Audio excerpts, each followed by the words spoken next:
നമസ്കാരം മലയാളി വാർത്തയിലേക്ക് സ്വാഗതം. അസമിൽ ഭൂചലനം എന്ന വാർത്ത റിപ്പോർട്ട് ചെയ്യുകയാണ്. അതും റെക്ടർ സ്കെയിലിൽ 5.0% രേഖപ്പെടുത്തിയ ഭൂചലനം ഉണ്ടായിരിക്കുന്നു.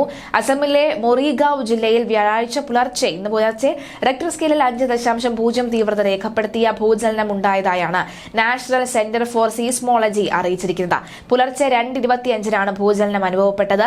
16 കിലോമീറ്റർ ആഴത്തിലാണ് ഭൂചലനത്തിന്റെ പ്രഭവ കേന്ദ്രം.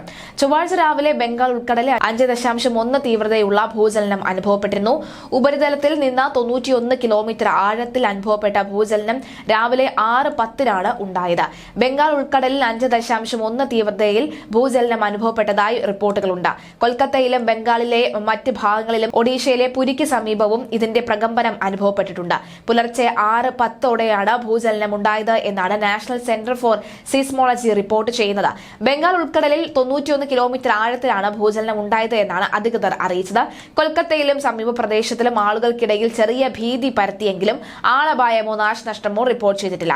അതേസമയം ഉത്തർപ്രദേശിലെ ഗാസിയാബാദിൽ ഭൂചലനം ഉണ്ടായി. റെക്ടർ സ്കെയിലിൽ 2.8 തീവ്രത രേഖപ്പെടുത്തിയ ഭൂചലനമാണ് അനുഭവപ്പെട്ടത് എന്നാണ് ദേശീയ മാധ്യമങ്ങൾ റിപ്പോർട്ട് ചെയ്തത്.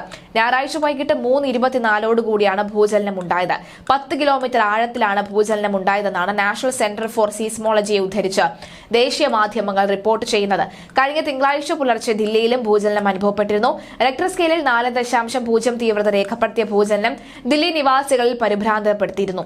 തെക്കു പടിഞ്ഞാറൻ ദില്ലിയിലെ ധൌല കുവാലിന് പുലർച്ചെ 5:36 ഭൂചലനം അനുഭവപ്പെട്ടത്. 5 കിലോമീറ്റർ ആഴത്തിലാണ് ദില്ലിയിലെ ഭൂചലനം ഉണ്ടായത്.